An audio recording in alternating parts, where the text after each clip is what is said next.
Why are we called Negroes? Why are we deaf, dumb, and blind? Why is everybody making progress, yet we seem to be lagging so far behind? Why are we mistreated? Why are we in this condition, stripped of our name, our language, our culture, our God, and our religion? Here in America, all of our religious training has been gotten by the preacher. He has told us of a heaven way up in the sky that we can't enjoy now, but rather after we die. Welcome to another episode of the Lancescurv Show. I want to talk to you about something that I noticed, not necessarily something that most people would pretty much notice. It wasn't something like some kind of one incident that I noticed. It's a collection of many incidents that I've seen here since coming to Ghana and living in and on the outskirts of Accra, in and out, on the edge. Well, I was on a trotro. Now, I don't know if I'm saying it properly, so please, any Ghanaians listen to this, let me know the proper pronunciation. I heard it was trotro or something like, but it's TRO, and those are the vans that go up and down and take you around different routes. And usually, of course, they're crowded, but it's okay. It's kind of organic and it's kind of cool riding and being amongst the people, because I said when I got here, I wanted to be amongst the people. I didn't want to be isolated somewhere up in some hotel room or somewhere on the exclusive side of town. I wanted to get a good pulse of what's going on. And because right now I'm not driving for another few months, I often go through the Medina Market, and it's, if you've been on this channel, you've seen the Medina Market, how busy it can get, how grassroots it can get. You know, you just take your stuff, you spread it out on the sidewalk. You know, you have things down on the sidewalk, and you just lay out and you have your things out there and you sell it. And you negotiate fruits and vegetables, batteries, cell phones, jeans, fans, just all kind of electronic things, practical things, underwear. People are standing around trying to hawk different things, which is a good thing. And one of the reasons why it's like this is because the government's not going to help them out and do anything. You're crossing a rope on a windy day high up above the city with no safety net. So you have no choice but to do something to make it. And that's a good thing. And at first I said, well, everybody's so enterprising. Well, they have no choice, but it's still a good thing. They have to get out and they have to do. But that's in direct contrast to the American mentality, where many people, not all, some, but not all, they feel like, hey, I can get a stimulus check. I can get a welfare check. I'm not saying this is everybody now, but you know that things are not on you as much, and you don't have to really be as uptight about things, even though things are uptight now the way the world is. But back in the day, you always had a way out. You always had a way that you can get help. So people were a little more laid back about that. Here, it's more military that way. It's like, I gotta get it. People are selling things at the intersections, pens, underwear, like I said, all kind of stuff. Water, candy bars, homemade things that are baked and they put it on top of their head, whatever. And like I said, well, you know what? They know the difference within whether they have a way out or help or not. They know hard work and they know how to grit. And if they bring that attitude to America, they will outdo many people. Understood, because they're harder, because they come from a harder place. And I don't mean harder like it's impoverished like that, but we're mentally, but anyway, still they're up, they're eating good food, they're doing their thing. All right. That hasn't hurt anybody. Hard work never hurt anybody. Now, what did I put together in my mind, in my big head, that upset me a bit? Because it did. I saw a video on the trotro. They had like a little screen up high, so people who are sitting, behind the driver and all those, they can watch videos. And they had little speakers in there. You could hear the music and everything. In this particular video, I had saved it, but I couldn't recall the name of it right now. And so many videos have dropped down. This was like 3 or 4 days ago that I have to go through all of my history to find it. But trust and believe, there's several like this. And I'm noticing that a lot of the anger, right, and a lot of the Western ways of rap, it's trickling over on this side. And that's an attack. Okay, that's a straight up attack, because a lot of these young guys are going after the look, the mannerisms, the anger, the fighting. And I'm not an old guy saying rap music is bad and it's messing everything up. Rap pre-1989, for those who know, the corporate world did not go after it. And after they came after it and didn't like the fact that you had a Public Enemy or an X-Clan or there's so many guys that were in rap that were talking some real righteous stuff that taught us stuff that you will never learn in school. And somebody got alarmed at that. And so the corporate rap, the corporations that came and took over, they have the money to promote, they have the money to showcase and back paying an artist, you know, all of this money up front, which they usually blow. You know what I mean? They use them for a little while, and once the money's gone, that's it. But they promote them so much on TV, on the radio, with live appearances and signings and book signings. And they're all over the place, so you think of them as a star, but they're manufactured. And the thing that they pushed was sex, guns, drugs, anger, fighting and killing amongst each other. And so this art form that we created had been hijacked. And so many of the people who don't know, I've heard many people say, it's that rap music that, yeah, it's that white people taking over with their corporate, you know, influence over our art form to cause us to kill ourselves. So now I'm seeing that over here. And a lot of these young kids are embracing that. They're embracing the poison culture of corporate hip hop, and it's no good because they're planting the seeds, right? Now, this is something that I'm watching, and I'm noticing this. A lot of the young guys are emulating that, not knowing what they're emulating. And there's a certain spirit that comes with that. And that's what they want to do here in the motherland. And I'm quite sure, and I've spoken to other people, and I trust their judgment, they say the same thing is happening. And it may not manifest all the way for another 15, 20 years, maybe 10 years, but that frustration that many young men feel over here when they try to find what it is that they want to do to make some kind of money, you know what I mean? Because in certain areas, unemployment is high, okay? But they always found a way to make ends meet and stick with their family, live with their family. But what happens? What happens if drugs are introduced into these borders here in Ghana, in Accra, in the bigger cities, Kumasi? What happens? Now, drugs were already here from what I heard.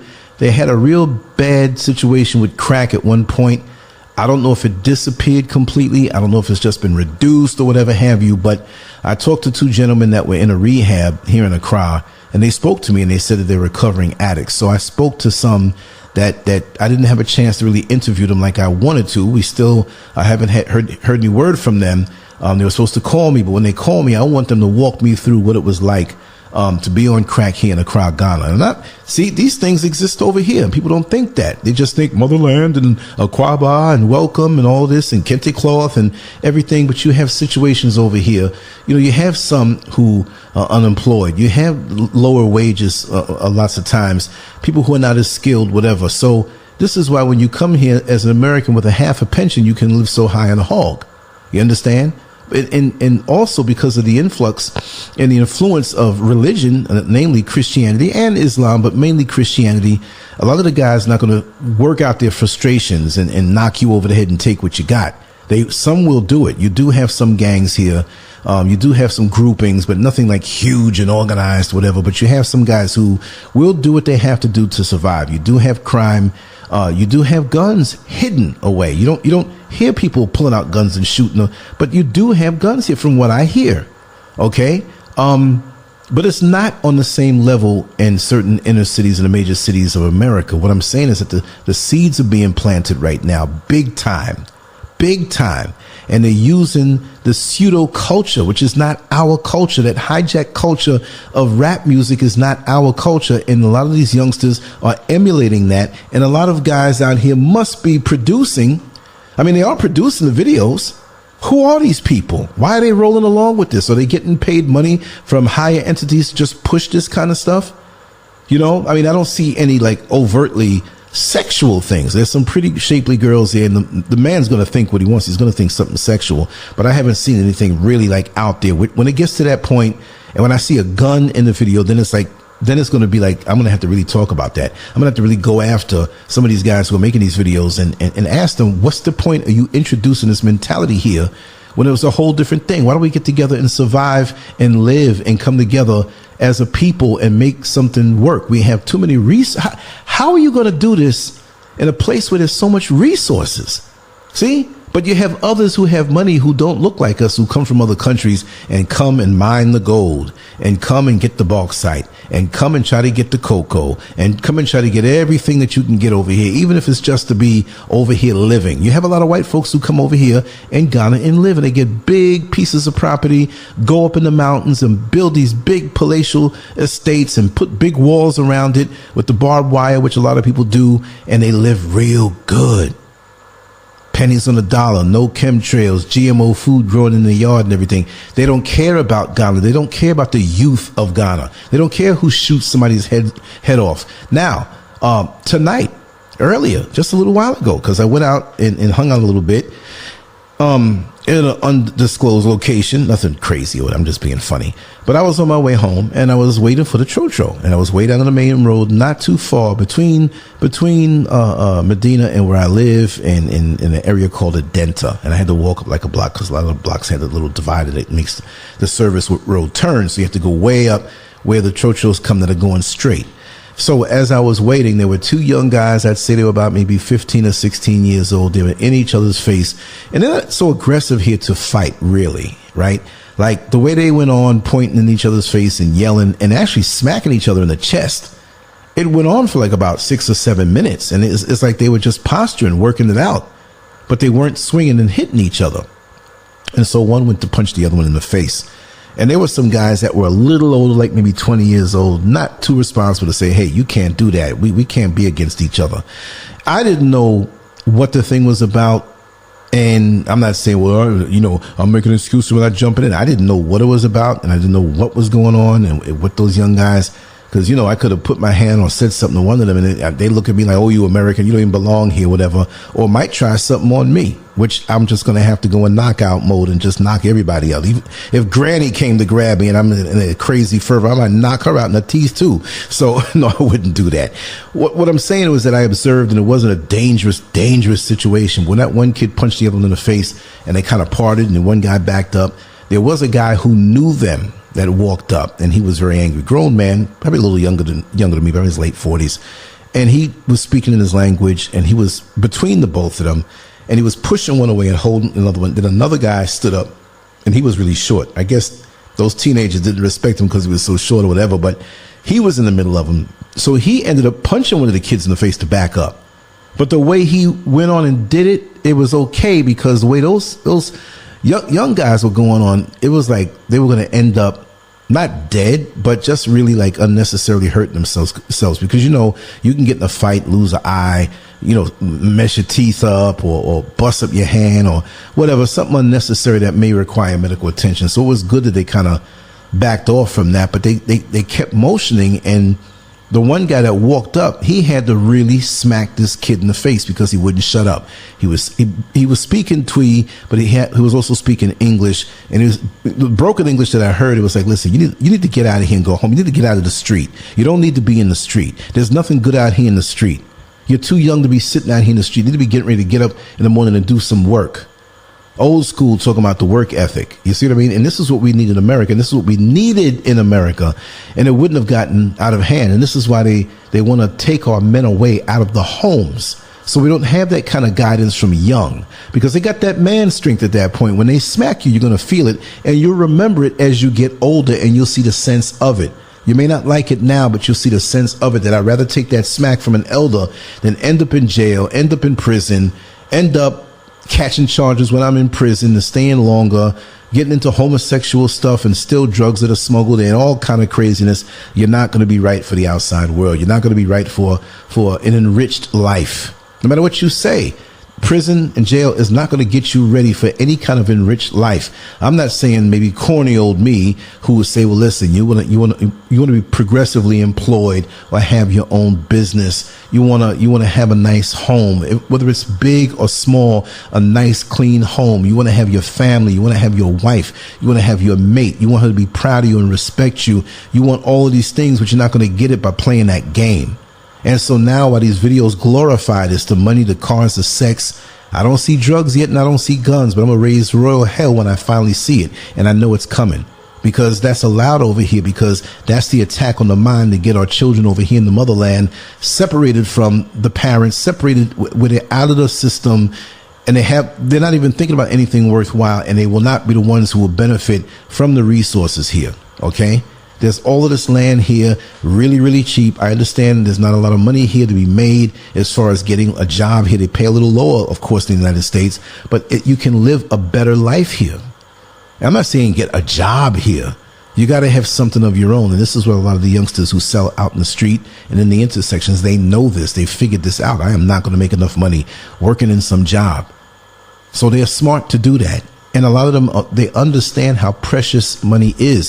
So, along in the residential areas off of the main road, you'll see these little shipping containers, some full size, like 40 feet, some 20 feet, some 10 feet, some cut up like a little, let's say like about maybe 6 feet deep, 8 feet wide. And they weld new doors on it and bars around it and put it on a concrete slab. And that will be a little store, like a mile or two into where, I wouldn't say subdivision in the traditional way that you'll say it in America, but you have a house and you have right in the front yard to the side a little area where you can sell things. Not every house, but some do. And I see lots of times, kids out there. I don't mean kids like 7 or 8 years old. You may see them too, but there's always somebody like about 16, 17, 15, 16 there, just sitting down. They don't have a job as far as getting up and going to work for somebody else, but that has become their job. And the family stocks up everything, practical stuff, toilet paper, toothpaste, malt drinks, those non-alcoholic drinks. I'm just saying it because every now and then I like one. Different items, soup and different cheese or eggs, or just across the board, as much as little spaces will hold. And sometimes, again, you have bigger ones. So they'll have it caged off, gated off where you can lock it up and everything, lock the doors and go inside and go to sleep and get up, and that's your job right there. So you may not be making $1 million. At least they have the understanding that you can flip money and make your own thing. And so from young, this is what I noticed, that, understanding money is very important here, where in America, you'll have parents that'll work 2 jobs and not let the kids feel or see the process of flipping money, not necessarily just from a job. If you're a parent, set up your child to do something in a commerce way, in a way it empowers them to say, wow, I invested $100 in this and now we have 300 or 400, left over. Even if it's slow, let them see the process of turning over money. And so this is why many who are here understand that from a very young age. They're shrewd, some of these young kids. And they know how to keep a couple, I'll say dollars, but it's CDs over here. They know how to keep a couple of CDs in their pocket. They understand the power and value of money. They're not worshiping it, but you have to understand the power of money. And many of our children in America don't understand that. It says, mommy, give me this, mommy, give me that. They get it, or they want to get it fast or whatever, not in a safe way. But a lot of these youngsters here, I have to applaud them for that. They understand the power of money, right? But going back to that, why are they trying to influence the children and the youngsters into this angry, confrontational, resentful way in such a beautiful country? There's so much here to be done. And this is what they want to do. They want to use that music and get you on a lower desires and on a lower frequency. And all you're doing is thinking about sex. There are a lot of sexy women around here, beautiful women around here of all ages. Once they turn that sex drive into something, because see, they're used to seeing the beautiful shapes and stuff that they usually see out here. If the men in America had what they have here, they would go crazy. They would literally go crazy, because a lot of these women don't have any attitudes to go along with the bodies that they have. They're very approachable. And it's laid back that way. But there is a lot of procreation going on. Don't get me wrong. But people here are not as sex crazed. But once they start to get that activated, once they turn the frustration of the youngsters who may not be able to make as much money as they want into this kind of frustration where they're willing to do anything, sell drugs, shoot somebody, rob somebody, then it's all over. And this is what somebody out there wants. And usually it's somebody who doesn't look like us. And usually there's somebody in between who will facilitate that to happen and get paid off. And our children will be turned in against each other in such a beautiful place with so much promise, with their appreciation of money. But because they may want a little more because they see what's on TV. They see what's in the palm of their hand on the smartphone, and they say, oh, America's so wonderful. I want to go there. So automatically they're feeling that here is inadequate, that they're missing something. And that's really bad, because I try to tell as many as I can in my travels, you have it all here. America is an illusion that's really about to fall and teeter-tottering on falling. And after this whole COVID pandemic, right, the effects of it's wiping America out. There's still things you can do in your memories and stuff. You say, okay, it's not as bad because you remember how things were, but it is really bad. And so why would you want to go there? Get out as fast as you can and try to build something. And so a lot of these youngsters are here. A lot of their family have land already, and they're not thinking about what to do with it, because a lot of them are getting into the sagging pants. A lot of them getting into the mean mugging and, tipping their hat to the side and wearing a little New York hat, little Chicago hat, little Miami hat, little LA hat. And some of them are trying to make up little hand signs that they got. Not all. It's really minuscule. But I'm seeing it, and in the few months that I have been here, I'm seeing a little more of it. And that trajectory is not good, because what happens in 5 years, 10 years? What is it going to be? So those who are here need to be prepared for this manipulation. Also, I'm going to say it, and I'm not going to be ashamed to say it, because I say what I got to say anyway. And that's why many of you vibe with me here. The whole push for homosexuality and making things right over here with homosexuality, like it's something normal, like it's something to be embraced, we need to care for. I'm not into beating up anybody for what they do, right? But I'm not going to make that my fight either. You do what you do behind closed doors, we have no problem. But why do you want to prance around with lipstick on, dresses on, walk around, switching around? And yes, for you to be that way, understood. If you're active in what you do, there are a lot of straight looking men who indulge in those things also. So you're not there by yourself just hanging around. There's a lot of people you're servicing. I understand that. And those other ones are just as bad too, whether it's some kind of what you would call a relationship, or whether it's a relationship where it's an exchange of money for physical acts performed on a man. It's not good. It will break down our society. Find you a woman, check yourself out, whatever it takes. But they're going to push that. And you have all these other countries and celebrities coming in and saying, I don't see why, I really fear for them. And so, but you don't give a damn about who's being shot down and killed in America or in the UK. You're stepping over dead bodies over there in those countries, just to come and say, well, we support homosexuality in Ghana. Where are you getting this from? Because you want to go to one of the richest, most powerful places. And I'm saying it's powerful as far as the melanin, powerful as far as what's underground, the fertile soil and the elements and the good food. Why does a white man, want to mess up something so good? He can't stand to see something so good exist without him putting his foot in it and screwing it up, twisting up the men, twisting up the women to not be what they are supposed to be naturally, messing up the food, messing up the mentality, and turning black men against each other. That's all they want to do. And it's going to be being pushed in full force, because too many black people are leaving from America, from the UK, and from different places to come to Ghana, especially. Other countries, yes, Tanzania, Gambia, South America, just all these different places. South America. Did I really say South America? What time is it right now? It's getting kind of late. South Africa. Excuse me. I caught myself. It would be worse if I didn't catch myself. But we're coming here. The people coming here, even if they're not coming here, to resonate and they understand. It's made me stronger. Yeah, there's been little dramas and stuff around the way here and there, and whatever that you observe that try to pull you in. But those things don't pull me in. You know what I mean? I stay focused on what I have to do, no matter what the obstacle that's there. And I know my mission, and I've been on my mission for a long time. I know my path, and I have momentum. And this is what these younger children need to have. Some more opportunities. They do understand money and different things. So there's a lot of strength here. Just like they have companies that come and leave America and go into Mexico and whatever.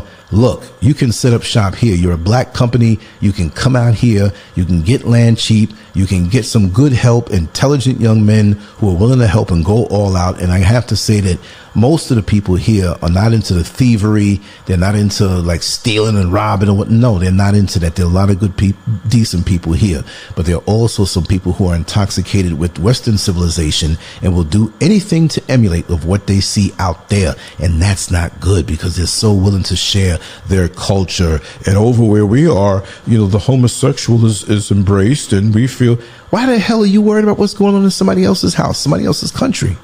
What is wrong with you? Why they always got to come and put their foot in somebody's business. And so that's what I see coming.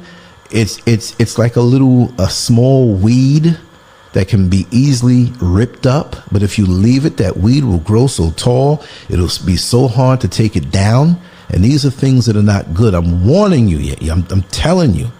We better be more vigilant and watch what's coming over the horizon. These distractions that we have now, the sensationalism, the entertainment, the foolishness that's there is keeping us distracted from what's really coming down the pike.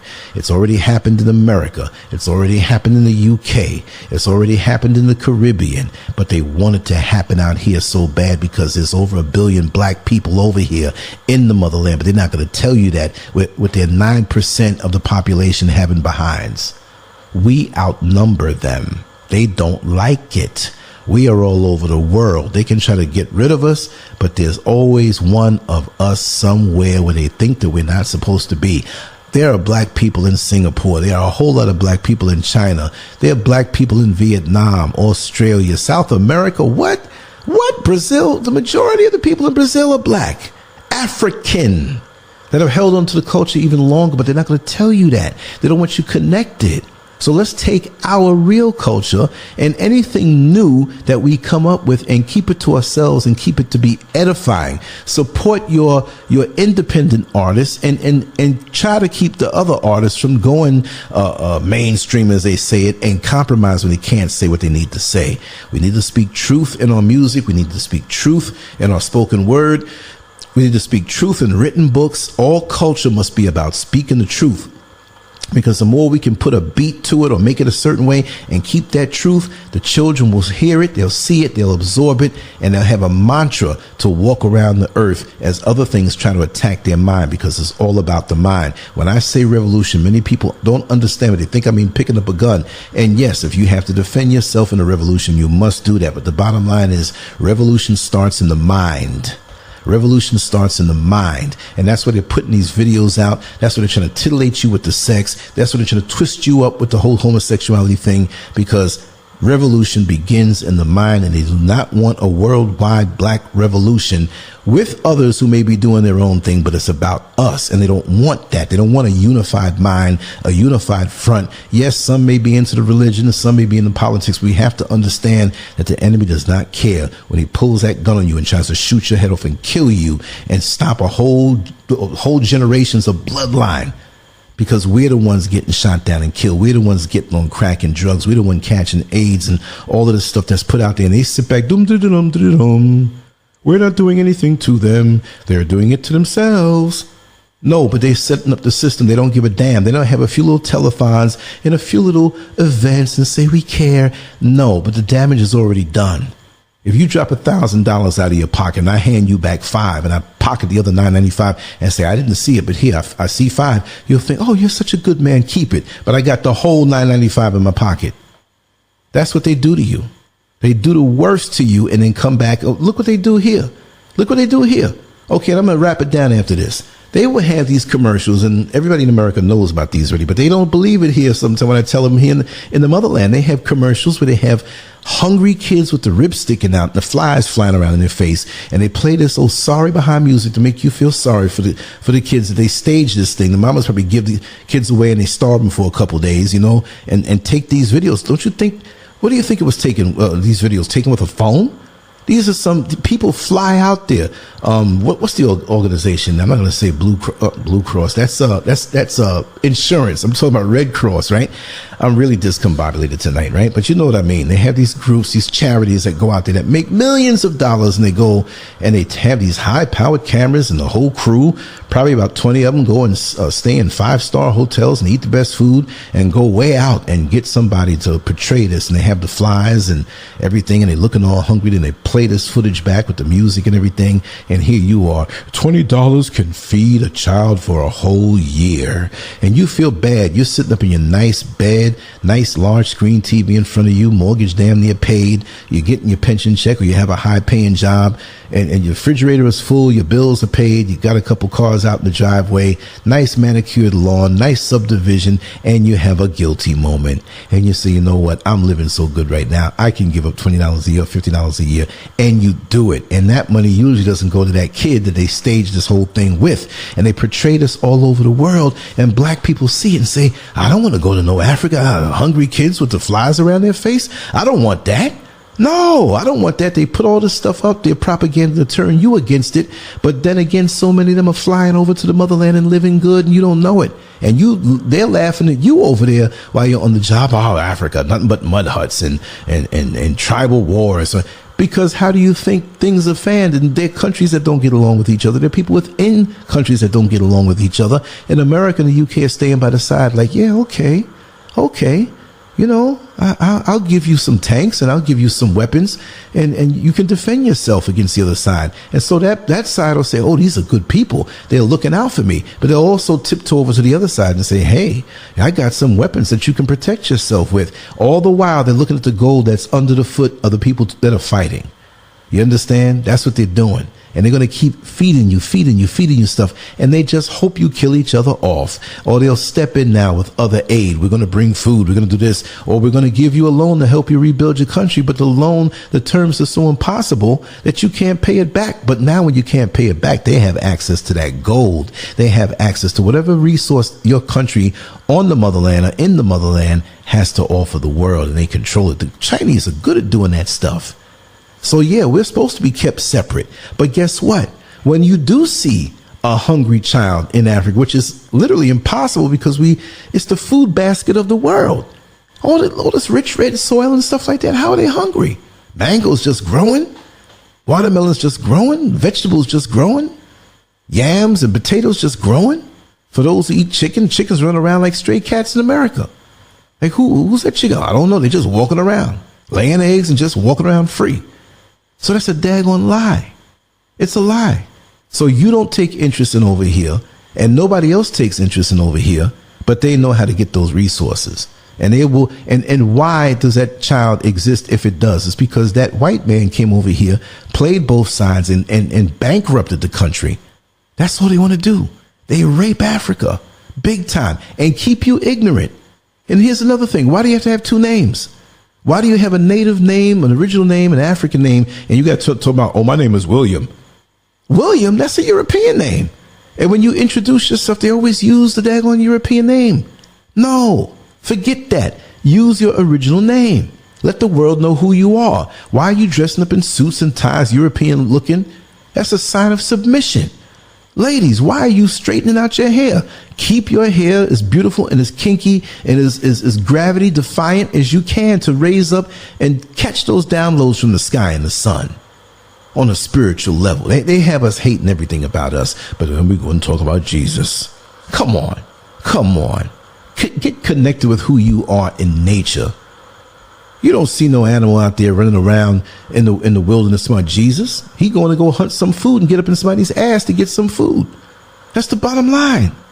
We're delusional, sitting down. We're made for movement. We're made to move, to strive, to seek out, like Captain Kirk, to seek out new life and new civilizations, to boldly go where no man has gone before, to seek out sustaining yourself with the food that you have. You know, oh man. I just see the manipulation from so early and how it's coming together and where we will end up over here if we don't.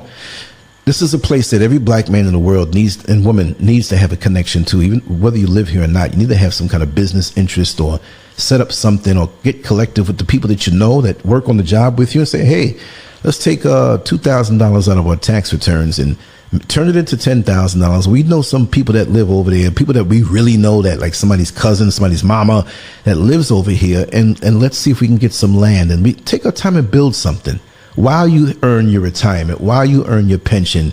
I'm not saying to depend on that, but while you do that, take a little something, go on one less cruise and take a little bit of that money collectively. But we don't trust each other. We don't have any vision. We think it's nothing but mud huts over here. How, like I said, when I start driving, I'm going to show you some places that you'll be like, we don't have nothing like that in America. But again, because I'm doing my other things and setting myself up and just taking the chochos and being on foot, when I start to do these things, your mind is going to be blown. I'm going to interview everybody out of Ghana, every business person, every person of note, influential person. It's coming. I'm here. I'm like a little spy. I'm like a little plant. I'm on a mission. I'm just hovering right now up in a little one room place and peeping out the window. Nobody knows. No, it's not no one room over here. I'm just saying, like, I'm on a certain level. So that being said, we need to pitch in and help and break down, first of all, the propaganda that's put out there about us. We need to break that down. That is, these lies that are told, that to have our own people turning against each other and hating each other. That's so crazy. But like I said, I'm not going to allow this to happen here. I'm not going to allow it to happen in my path. I may not be able to do everything, but if we all take care of what's in our path and have a high morale and a high standard, we will change the world. I can't do it by myself, but collectively we can hold hands and raise the consciousness, talk to people, make sure everything in our path is correct, like those older gentlemen who broke up the fight with the young guys, and they understood the language. They knew what it was all about. We need that back in our community. If the men are removed, the men and the women that are upright are like that thread that holds the suit together. If the thread comes out the suit and you're walking down the door, down the street, out of your door, guess what? You're going to be ASS out. You won't have no covering. It'll be a free for all because your butt will be out and the whole world will see you. You'll have nowhere to turn and hide. We don't want that. We need the dignity and respect of the world. We're not going to ask for it. We're not going to beg for it. Our actions will demand it. They will know not to come at us any kind of way. We got white women coming from the UK, coming down here to Gambia and in Ghana. Because I was on the beach and these ladies like 80 years old with mad liver spots just looking at me and licking their tongues. I'm like, what the hell? Is some kind of oral exercise? Yeah, they want to do an oral exercise, all right. Unbelievable. Coming down here and using these men for sex. And people say, well, so what? It's just sex. It's a spiritual thing involved with that also. It's not just the melanin. It's that baby seed that's very powerful that they want to ingest. Let's not get nasty, but I'm going to tell you that's what it is. And they come in and getting it from the source. You see what I mean? There's a lot of things we can talk about. What I want to have you do right now, I'm on a 2-week ban from YouTube because they deemed one of my videos to be hate speech. So they're really trying to take me out. So, in the future, maybe we will come back. Maybe they'll strike me down again. It's no problem. But everything goes through Lancescurv. I'm going to say it on every video. Everything that I do will go up on Lancescurv.com. Like even now, I got another 13 days before this thing is over. Well, guess what? I'm uploading a video now and I'll be able to go live probably tomorrow on Lancescurv.com. Remember, when YouTube is gone for me and Facebook and Twitter already knocked me off. I have a little cheesy account that I communicate with people on Twitter with, but they are not going to knock down Lancescurv.com. So when you don't see me, when you see a couple days go by, because I upload stuff every single day and you don't see stuff, you're like, wait a second, unless I announce that I'm going to go on vacation or take some rest, go to Lancescurv.com and you will see all the latest stuff. And I have an article that I'm going to write tonight. I'm going to put it up and a few other stories in the forum and keep things popping the way it is. And I'm looking forward to that. But we have to communicate with each other. We have to do what we need to do with each other to keep each other informed and keep each other aware, because we're becoming brain dead with some of these social media platforms that we're just looking at each other. We're just talking stuff and taking away so many precious hours of our day, so much mental strength, so much wavelengths out of our head, downloads that we could be getting. And we're looking at the palm of our hand because we have this beast tool in our hand, like the mark of the beast, like the COVID shot. Our mind is full of propaganda and we don't know what to do. We're reminiscing about the past, but we're doing nothing for the present. Because reminiscing, remember that song? Oh, watch this movie. Oh, remember that boxing match? I watch boxing too and stuff like that. But I pull it and pull out real quick. I don't stay on these things as much as I'm on it. I'm online all day sometime. But my mind is about bringing things to us to share that can make us think. I have an iron head. It's not only big, but it's tough. And I don't let a lot of things go in there because there's a filter there. You understand? So that's the way it is with me. Anyway, Lancescurv out, like, share, and subscribe. Know that I love you all. Let's take care of everything on our path and be influential in our own way. And if we all hold hands across the planet and do this, we don't have to be in the same religion. We don't have to be on the same educational level. We don't have to be on the same financial level, but we are looked at by the enemy all the same. We have to realize that no matter how light you are, how dark you are, how heavy, how light you are on body weight, where you come from, what your pedigree is, they're trying to wipe us all off the face to this earth. And those who say that they don't, they know what time it is, and they're not going to go against what's in code for them. They're not going to go against their own people because it benefits them. Understand that. You will be surprised. And even some of us who look like us, who are double agents, who work and they say these prophetic things and they sound so good, and a lot of them are cuckoo working for the enemy. You'd be surprised how many of these men who act like prophets have a long history of laying up with white women, and they still want the white woman and doing their things secretly. Don't let me expose you. Anyway, much love. Lancescurv out. On to the next one. Peace.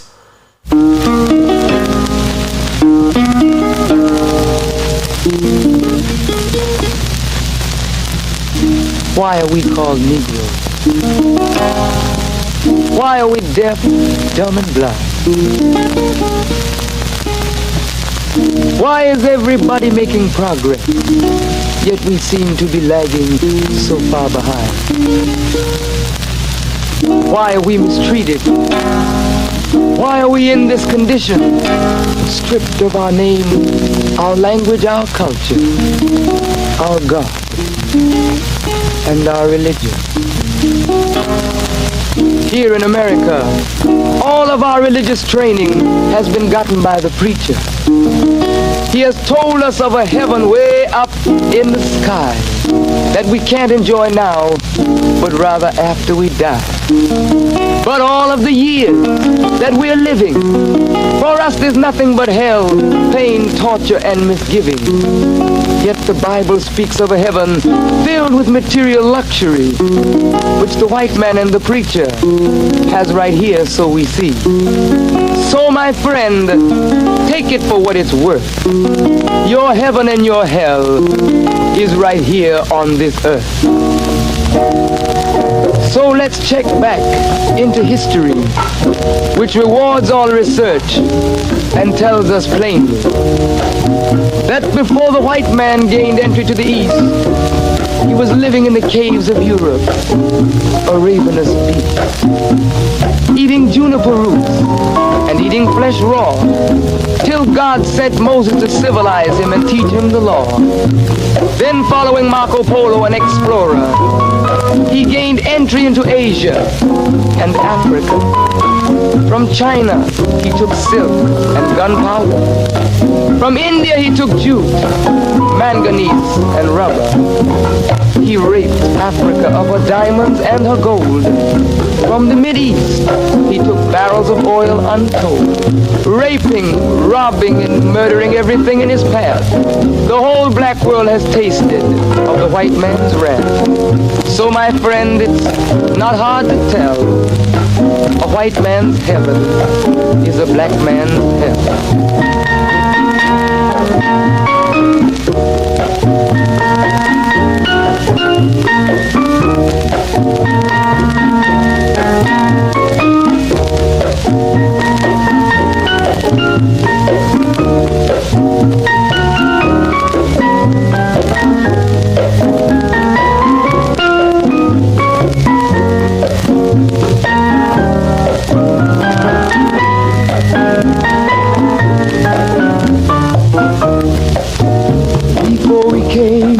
To America, we were living in the East. By the Nile River, we were living in luxury, enjoying freedom, justice, and equality.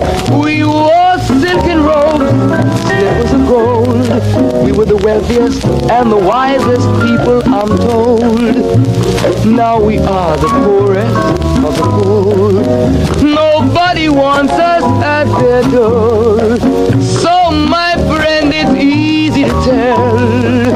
White man heaven is black man hell.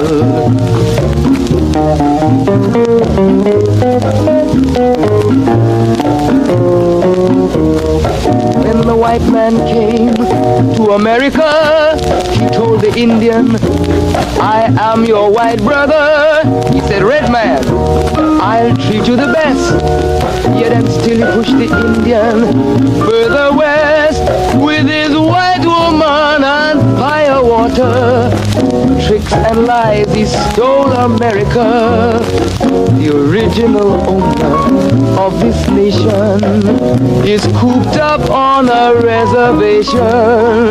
So my friend, it's easy to tell, white man heaven, black man hell.